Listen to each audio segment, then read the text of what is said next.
Vaheguru Ji Ka Khalsa, Vaheguru Ji Ki Fateh.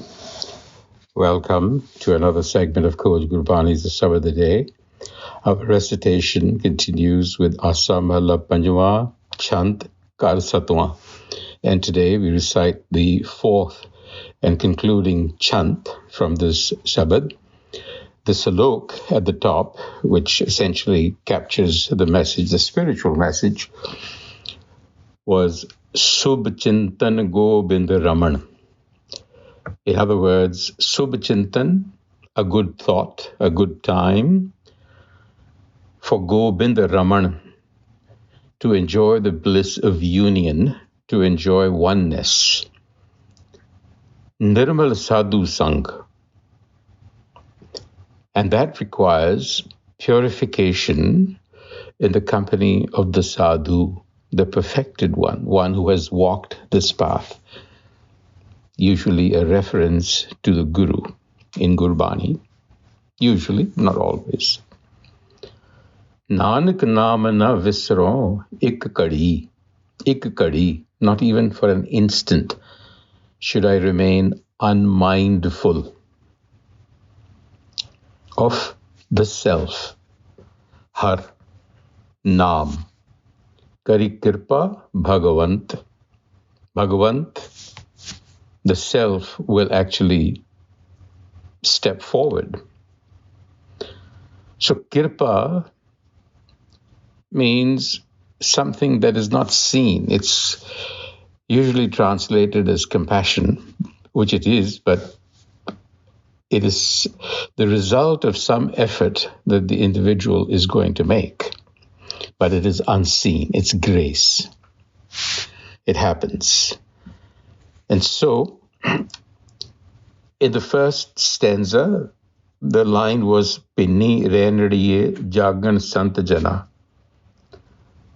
So,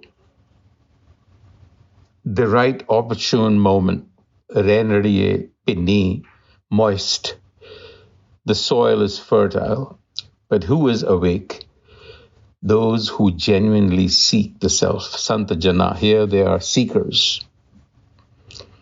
And then in the second, the actual union, the imagery of the union, which is not physical, that has to be explained in physical terms.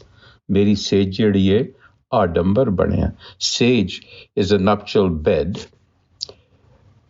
marriage, consummation. These are the ideas in the second chant. And it describes with erotic imagery, if you will, the transcendent experience that the mind has, the mystical experience. And in the third, the same theme continues, and that brings us to the concluding stanza, which is Sukh Sohilare Har Gavan Lage. Sukh Sohilare. Now, with the union, it's happiness, well-being, joyful songs, praise has come to fill the mind. Har Gavan Lage. This is what the mind begins to do. It has a sense of abundance, a sense of joy, and it is in adoration of the Creator, the creation. Sajan sarsiyade dukh dusman bhage. Sarsariye is happy. It comes from eloquence. Sajan, friends. Everyone appears like a friend. Convenient. It's also virtues. Dusman bhage. Dusman, not literally enemies out there, but the opposite of virtue within. Your vices, your afflictions begin to abandon you, and the mind's space is taken up with the joy of virtue. Sukh sahaj sarse har naam rahse. Sukh here is harmony, peace, sahaj, the tranquility that comes with a relaxed mind in its natural state. Sehse, where it's not conditioned, where it's not reacting to every little sensory input that it's getting. Har naam rahse, Prab aap kirpa tariya. Prab aap, the authority within, the Prab, the wisdom, it itself bestows its kindness. In other words, it flowers when one pays attention to it, when one devotes oneself to it, when one begins to build an affinity with it, it will flower.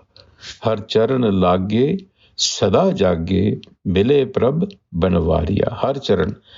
So, seeking the shelter, adoration, because the Prab is infinite, its attributes are infinite, and one cannot recite them, one cannot adopt them all.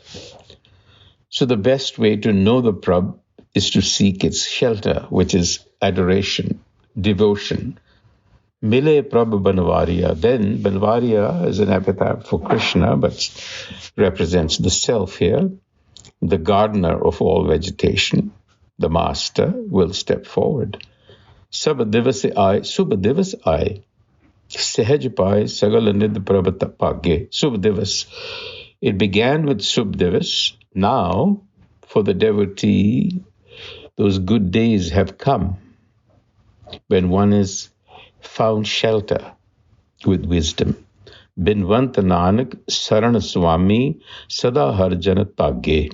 So, the supplication of the fifth Nanak on behalf of the devotees is to ever seek the sanctuary of the Master, which is another way of saying, of cultivating virtue. Vaheguru Ji Ka Khalsa, Vaheguru Ji Ki Fateh.